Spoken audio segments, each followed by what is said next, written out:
올해는 하나님께서 우리 연합장로교회를 세워주신 지 55주년이 되는 해입니다. 그리고 이 귀한 시간에 교회는 새로운 도약과 변화를 위해서 주의 일에 감사함으로 순종하면서 몸된 교회를 위해 은혜로 기꺼이 헌신할 수 있는 새로운 서번트 리더십을 준비하고 있습니다. 이를 위해서 하나님 앞에 중심을 다해 전심으로 기도하는 가운데 제게 주신 하나님의 마음이 있습니다. 그것은 무엇이냐? 바로 이 과정은 한 개인이나 아니면 어떤 소수의 사람들에게 맡겨진 일이 아니다라는 마음이죠. 이것은 모든 교회가 한 마음이 되어서 하나님의 말씀의 반석 위에 무릎을 꿇고 기도로 감당하는 일이어야 된다라는 감동을 주셨습니다. 그래서 오늘부터 공동회의가 있는 6월의 마지막 주까지 하나님께서는 과연 어떤 사람을 선택하시고 세우셔서 하나님의 비전을 함께 이루어 가시는가, 성경의 말씀을 초석으로 삼아서 함께 나누는 시간을 갖도록 하겠습니다. 이를 위해서 우리는 가장 선하시고 가장 완전하신 다름 아닌 하나님께서 사람을 선택하시는 기준에 대해서 먼저 알아보도록 하겠습니다. 본문 말씀 22절입니다. 내가 이새의 아들 다윗을 만나니 라고 기록되어 있습니다. 여러분, 성경을 보실 때 정말 중요한 것은요, 하나님이 하신 모든 액션은 꼭 집중하셔야 된다는 겁니다. 오늘 성경에는 하나님께서 하나님의 사람을 선택하시기 위해서 가장 먼저 행하신 일이 하나 기록이 되어 있습니다. 그것이 무엇일까? 바로 하나님께서 하나님의 사람을 만나셨다라는 말씀이죠. 그런데 여기에 만나니라고 하는 단어는요, 우리가 일상적으로 사용하는 만나다라는 의미와는 조금 다릅니다. 오늘 성경에 만나다로 번역되어 있는 헬라어 원어를 보면 휴리스코라고 기록이 되어 있습니다. 그런데 이 단어는요, 마태복음 13장 43절에 동일하게 사용되는 것이 발견이 됩니다. 여기 이렇게 기록되어 있습니다. 천국은 마치 밭에 감추인 보화와 같으니 사람이 이를 발견한 후라고, 여기 발견한이라고 하는 단어가 바로 성경에서 말하는 만나다라는 단어로 쓰였다라는 거죠. 그러면 본문에서 감추어졌던 것을 발견했다라는 이 단어로 사용된 것은 바로 하나님께서 단순하고 우연하게 만나신 것이 아니라 감추어진 것을 찾아서 드디어 발견했다라는 뜻이 됩니다. 즉, 우리 교회도 이제 감추어진 보물과 같은 분들, 내 소유를 다 팔아서 사야 할 정도로 가치가 있고 너무나도 소중한 숨겨진 분들을 찾고 또 찾아야 하는 과정이 필요하다라는 거죠. 이를 위해서 우리가 가장 먼저 해야 되는 것이 무엇일까요? 바로 기도입니다. 이 기도를 통해서 철저하게, 여러분, 인간의 방식이 아니라 하나님께서 행하셨던 하나님의 방식과 하나님의 기준으로 우리는 하나님의 사람을 찾고 만나야 한다라는 것이죠. 그러면 우리에게 어떤 결과가 주어질까? 아예 두 갈식으로 결론부터 꽝 하고 말씀드리고 시작하겠습니다. 이런 사람을 찾게 되면 어떤 일이 벌어지는가? 그 결론부터 말씀드리겠습니다. 22절입니다. 내 뜻을 다 이루리라.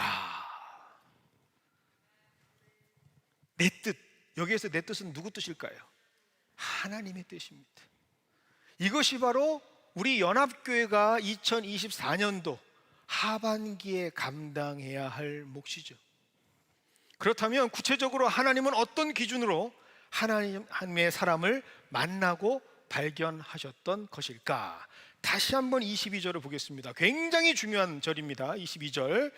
자, 뭐라고 되어 있을까요? 바로 하나님 마음에 맞는 사람을 선택하십니다. 하나님의 마음에 맞는 사람이라는 기준으로 하나님께서 사람을 찾으신다는 거죠.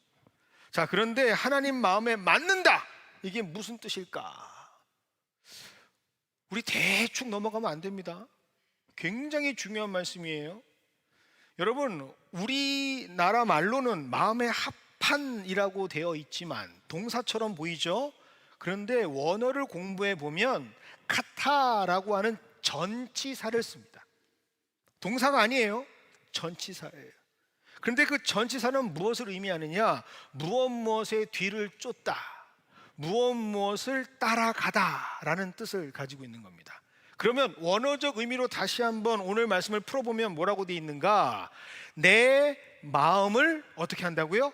쫓는 사람, 내 마음, 내 뜻을 뒤따르는 사람이라는 뜻이 됩니다.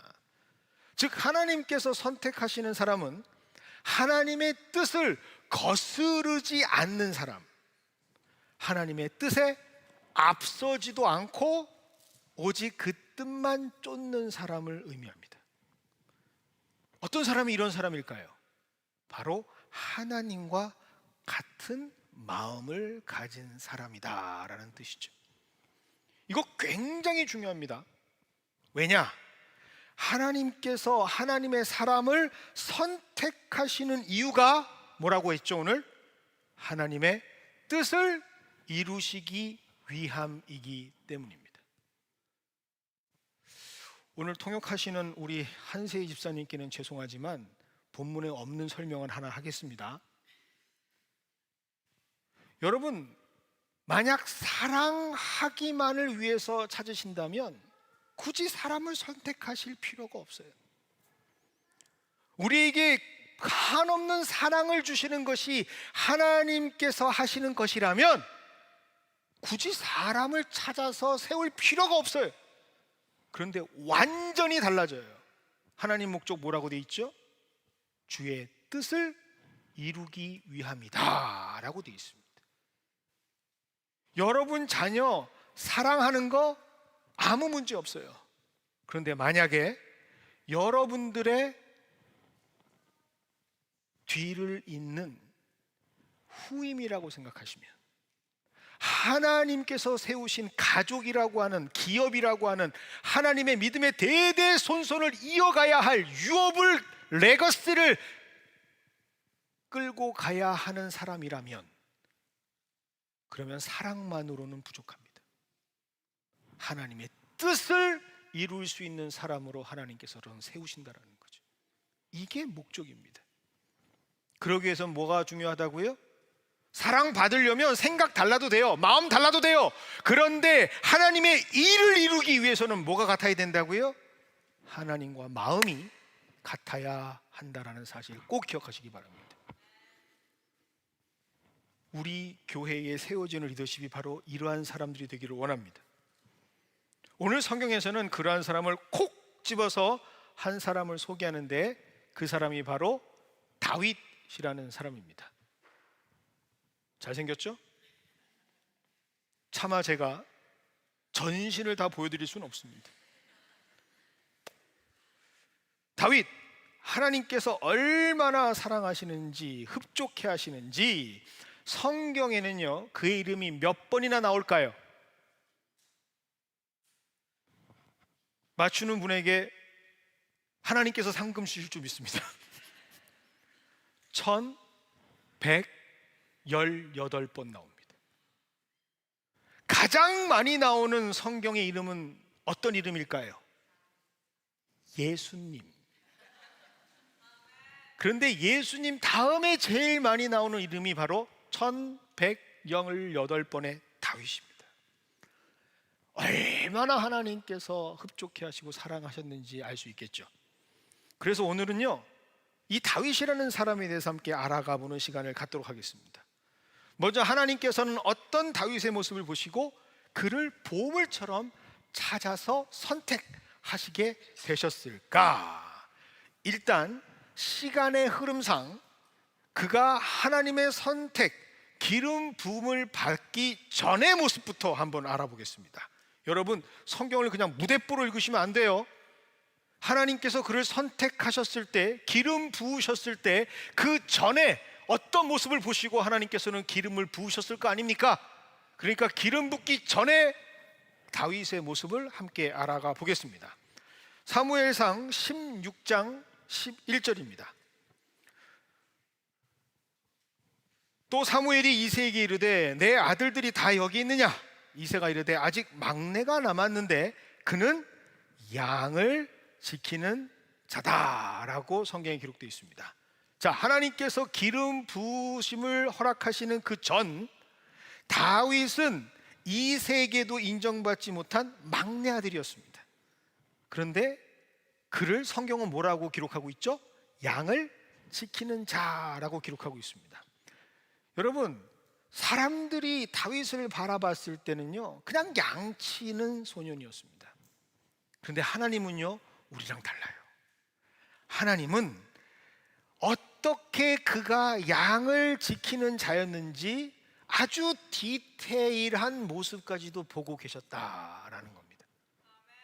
여러분, 이게 굉장히 중요한 포인트입니다. 우리가 바라보는 사람과 하나님이 바라보시는 관점은 달라요. 그러면 하나님이 어떤 모습으로 다윗의 양치는 모습을 보셨는지 한번 확인해 보겠습니다. 사무엘상 17장 34절과 35절입니다. 다윗이 사울에게 말하되 주의 종이 아버지의 양을 지킬 때에 사자나 곰이 와서 양떼에서 새끼를 물어가면 내가 따라가서 그것을 치고 그 입에서 새끼를 건져내었다 라고 고백합니다. 하나님은요, 다윗의 이 모습을 보셨던 겁니다. 다윗은 그에게 맡겨진 생명을 향한 특별한 마음이 있었던 사람입니다. 여러분, 보통 일반적인 목동의 경우라면 사자나 곰이 와서 양떼 중에 새끼를 쾅 하고 물어가면 어떻게 하겠습니까? 이건 좀 대답하셔야죠. 한번 사자나 곰을 풀어볼까요? 어떻게 될까요? 도망가기 바빠요. 암만 목자라 하더라도, 목동이라 하더라도, 뭐 저도 예외가 아닙니다. 대부분이 목동은 자신이 당하지 않은 것을 굉장히 안도해할 겁니다. 그리고 포기해버리죠. 합리화합니다. 자연의 순리지 뭐, 그 어린 양의 발자지 라고 생각하겠죠. 그런데 다윗은요, 절대 그렇지 않습니다. 다윗은 진짜 중요한 말씀, 따라가서 그것을 치고 그것의 입에서 새끼를 구해내는 자가 바로 다윗이었다라는 내용이죠. 여러분, 하나님은 여기에 집중하십니다. 그 모습을 보고 너무나 기뻐하셨던 거예요. 왜요? 그것이 바로 하나님께서 그의 자녀들을 향한 모습이기 때문입니다. 하나님은요, 우리를 지키시는 분이에요. 나를 지키시는 분이에요. 졸지도 아니하시는 이유, 주무시지도 아니하시는 이유, 불꽃같이 사랑하는 자녀를 바라보시는 이유, 지키시기 위하심입니다. 절대로 자녀들을 포기하지 않습니다.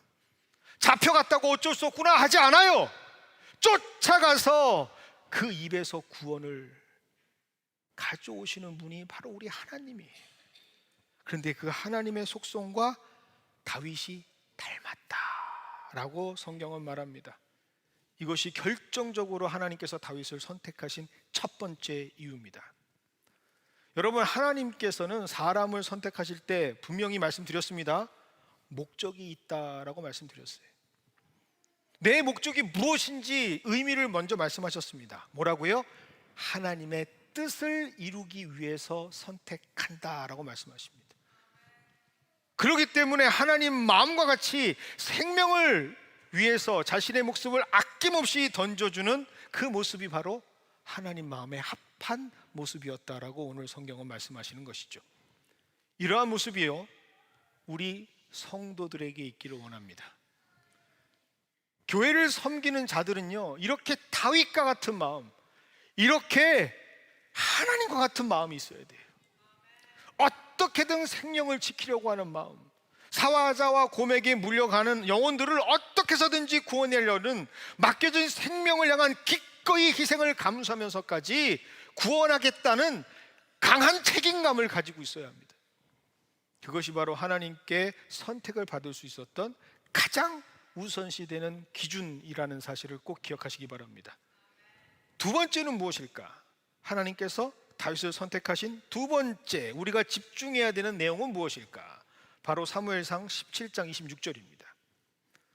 이 할례받지 않은 블레셋 사람이 누구이기에 살아계신 하나님의 군대를 모욕하느냐? 여러분, 다윗에게는 하나님의 이름이 짓밟히는 것이 참지 못하는 분노가 되는 마음이 있었습니다. 왜 그럴까요? 하나님을 너무 사랑하기 때문입니다. 하나님의 이름이 땅에 떨어지는 것을 참지 못하는 거룩한 분노가 그에게 있었다라는 거죠. 그것을 하나님께서는 보시고 기뻐하십니다. 여러분, 오늘 성경에 보면 사무엘상 16장 17장 계속해서 보시면 지금은요, 이스라엘과 블레셋의 전쟁 중이라는 것을 알 수가 있습니다. 그리고 그 유명한 골리앗이 하나님의 이름과 하나님의 군대를 모욕한다라고 하는 기록이 우리가 발견할 수 있는 그 당시의 상황입니다. 얼마 동안이나 모욕했는 줄 아십니까? 하루 이틀 아닙니다. 무려 40일 동안 그 골리앗이 아침과 저녁에 나와서 하나님을 욕하고 하나님의 군대를 욕하고 저주합니다. 그 이름이 땅에 짓밟히는 그 모멸감을 40일 동안이나 이스라엘 군대는 듣게 됩니다. 그런데요, 단 한 사람도 반응하지 않아요. 대응하지 않습니다. 사무엘상 17장 11절입니다. 사울과 온 이스라엘이 블레셋 사람의 이 말을 듣고 놀라 크게 두려워하니라. 하나님의 이름이 땅에 떨어지던 말던 상관이 없어요. 오직 뭐에 상관을 합니까? 뭐에 집중합니까? 자신의 처신, 자신의 처지, 자신의 안녕, 그게 관심이 있습니다. 무려 40일 동안 떨고만 있어요. 어떻게 하면 살아가지? 어떻게 하면 살 수 있지? 그런데 다윗은 달아요. 다윗은 딱 한 번 들었는데 그 거룩한 분노를 참아내지 못합니다. 감히 어디서 하나님의 이름을 망령되이 일컫느냐? 지금 하나님의 이름이 땅에 떨어진 것을 참지 못하고 분노하고 있습니다. 그 이유가 뭐라고요? 하나님을 사랑하기 때문입니다. 여러분, 누군가를 진정으로 사랑한다는 것 사실 평소에는 잘 드러나지 않습니다. 그런데 언제 드러날까요? 바로 위기 순간, 모두가 다 떠나려고 하는 그 순간, 철저하게 홀로 남겨진 고독의 시간이 있을 때, 그래서 나는 너무나 고독하고 허탈해서 어떻게 할 수가 없을 때 진짜 나를 사랑하는 사람만이 남습니다. 그리고 그 모습을 보여줍니다. 끝까지 함께하는 사람, 그 사람이 바로 진정한 그를 사랑하는 사람이죠. 지금 다윗은 그 사랑을 고백하면서 거룩한 분노를 감추지 않는 겁니다. 하나님은 그 모습을 기뻐하셨던 것이죠. 여러분, 그런데요, 참 여기서 중요합니다. 이런 하나님을 진심으로 사랑하는 마음들은요, 잘 판단하기가 쉽지 않아요. 심지어 아무리 영역이 있다는 사람까지도, 영의 사람이라 할지라도 그 하나님을 향한 사랑의 진실이 무엇인지를 판단하기가 어렵습니다. 하나님께서 이새의 집에 가서 왕을 선택하라 하실 때에 보내신 사람이 누굴까요? 사무엘입니다. 여러분, 사무엘은요, 성경에서 어마어마한 위치예요. 하나님께서 세우시고 하나님께서 인도하신 놀라운 선지자입니다. 그런데 성경은 뭐라고 기록하고 있는가 한번 볼까요? 사무엘상 16장 6절입니다. 그들이 오매 사무엘이 엘리압을 보고 여호와의 기름 부을 자가 과연 여기 있다라고 말합니다. 엘리압이 참 괜찮았나 봐요. 저처럼 생겼나요? 그래서 굉장히 마음에 흡족함이 있었나 봐요. 그런데 바로 16장 6절의 다음 절인 7절은 이렇게 기록하고 있습니다. 내가 이미 그를 버렸노라.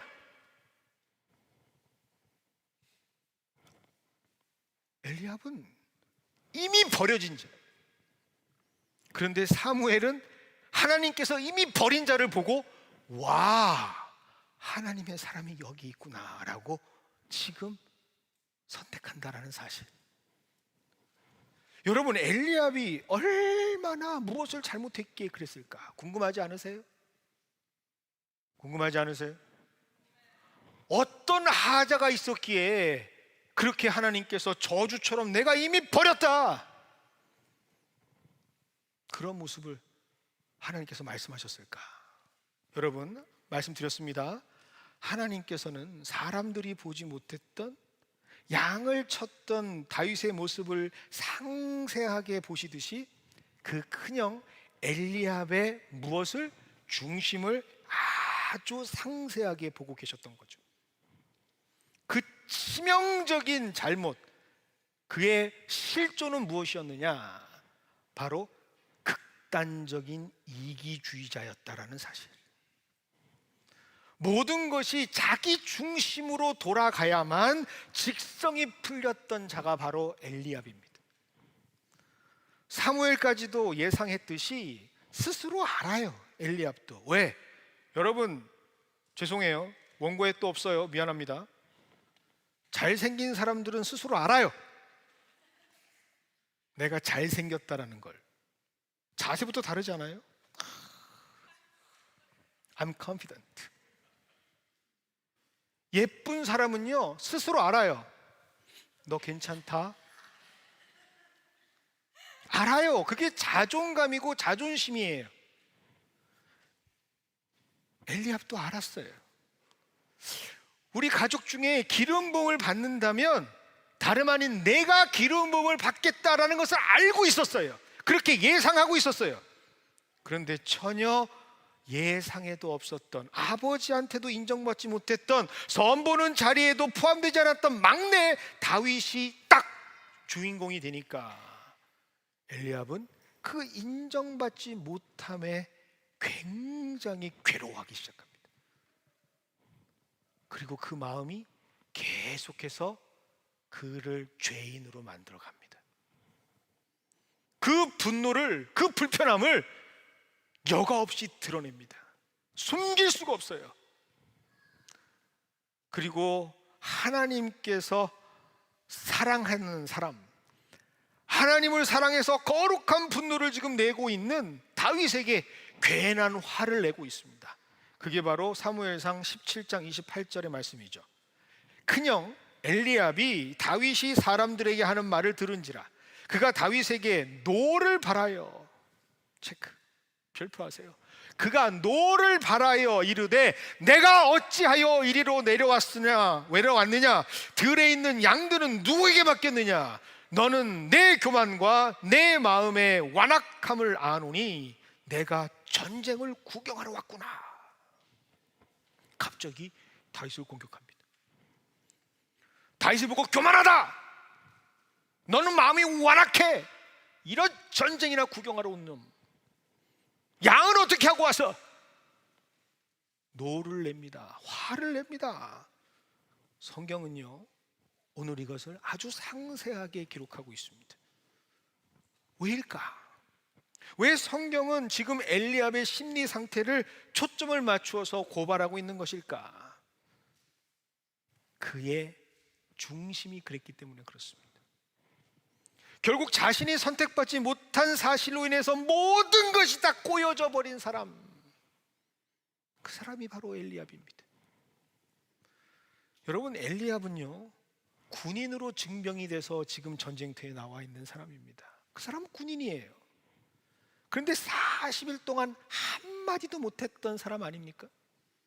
싸움으로, 하나님 군대의 사람으로 그렇게 모욕되어지는 여호와의 이름을 들으면서도 아무 말도 못하고 쓱 하고 입 닫았던 사람이 갑자기 하나님께서 사랑하시는 자가 나타나니까 그를 폄하하고 그의 가치를 깎아내리는 모습, 이것이 바로 극박한 전쟁의 상황 속에서도 하나님께서 꼭 기억하라고 성경에 적어 놓으신 이유입니다. 절대로 넘어갈 수 없고 기록할 수밖에 없는 그 이유가 바로 여기 있다라고 하나님께서는 빼놓지 않고 적어 두신 거죠. 여러분, 성경을 읽을 때 굳이 이것이 없어도 돼요. 흐름상에는 없는 것이 더 자연스러울 수 있어요. 그런데 하나님께서는 꼭 이 말씀을 새겨 두신 이유가 바로 여기에 있습니다. 왜요? 하나님께서는 이미 16장에서 17장에 그렇게 마음이 꼬여서 하나님의 사람을 끌어내리려고 했던 자기 중심적인 인간, 그 인간을 보며 버리셨기 때문에 그렇습니다. 결국 자신만을 사랑하는 자, 세상의 중심이 자기가 되어야 하는 사람들은 하나님과는 상관없는 사람들입니다. 하나님의 이름이 버려지든 말든, 하나님의 뜻이 어떻게 되든 전혀 상관이 없어요. 가장 중요한 건 내 입장, 내 감정, 내 생각, 내 이익, 내 가정, 내 새끼, 나밖에 없기 때문에 그렇습니다. 그런데 기억하세요, 이러한 자들에게 결국 하나님은 떠나십니다. 그리고 그들을 버린다라고 기록되어 있습니다. 하나님께서는 이것을 분명히 알고 계셨던 것이죠. 그런데 유일하게 다윗만큼은 하나님을 떠나지 않아요. 자기보다 더 하나님을 사랑합니다. 이러한 모습을 가진 새로운 리더십이 우리 교회에 새롭게 일어나기를 소망합니다. 귀한 섬김의 자리, 주인공들이 되기를 원합니다. 그래야만 어떤 일이 벌어지죠?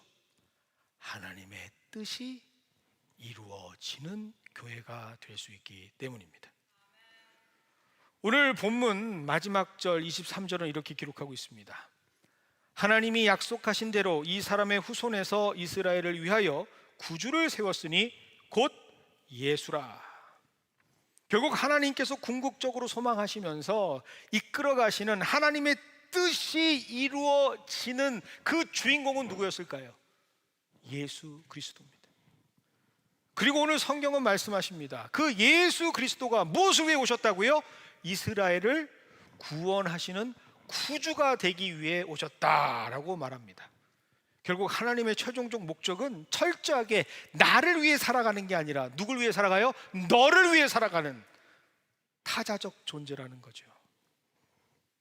나보다 너를 사랑하는 사람, 그것이 바로 하나님께서 원하시는 최종적 목적인 사실을 꼭 깨닫는 저와 여러분 되기를 원합니다. 그것이 바로 성도의 삶이어야 하고, 그것이 바로 교회의 궁극적인 목적이 되어야 한다는 것이죠. 여러분, 성경을 딱 한 절로 요약한다면 우리는 이 성경을 선택합니다. 요한복음 3장 16절입니다. 하나님이 세상을 이처럼 사랑하사 독생자를 주셨으니 이는 그를 믿는 자마다 멸망치 않고 영생을 얻게 하려 하십니다. 이것이 바로 하나님의 뜻이고요, 하나님의 최종적 목표입니다. 이를 위해서 하나님께서는 자신만 알아, 자신만 중심이 되어 자신만 위해 살아가는 수많은 무리 중에서 하나님과 같은 마음을 가진 사람을 찾고 계시는 거예요. 그리고 그를 만나시기를 원하십니다. 자신보다 맡겨진 양떼를 더욱 사랑할 수 있는 자, 그 사랑을 위해서 기꺼이 어떤 일이든 어떤 위험이든 어려움을 감수하면서 끝까지 쫓아가서 그 입에서 구원을 가져오는 생명을 소중히 여기는 자, 그런 하나님처럼 자신보다 타자를 사랑하는 사람들을 찾고 계십니다. 땅속 깊은 곳에서 숨겨진 보물과 같은 하나님께서는 그런 사람들을 찾아서 세우고 만나시기를 원하시고 있다라는 사실, 그래야만 하나님의 뜻이 이루어지기 때문이죠. 이를 위해서 하나님께서는 우리에게 성령으로 임재해 주시기를 원합니다. 오늘 우리에게 말씀하신 것처럼 오늘과 다음 주 그리고 마지막 주 3주 동안 하나님께서는 우리에게 선포되는 말씀을 기준으로 어떤 사람을 선택해야 하는지 분명히 알려주실 겁니다. 그리고 그렇게 알려주시는 이유는 우리를 새롭게 하시고 회복해 하시며 하나님의 교회로 주의 뜻을 이루어 주신다라는 하나님의 놀라우신 그 기대가, 그 비전이 우리에게 허락되었기 때문입니다. 그것이 이루어질 때 우리는 지나온 55년이 아닌 새롭게 향해야 할 55년을 새롭게 시작할 수 있게 될 줄 믿습니다. 이것을 위해서 우리 함께 고백하는 시간 되기를 원합니다. 우리에게 필요한 것, 그것은 바로 하나님께서 우리를 정결케 해주시고 옛사람은 죽어지고 새롭게 일어나게 되는 하나님의 사람들로 고백하는 귀한 이 시간 되기를 소망하면서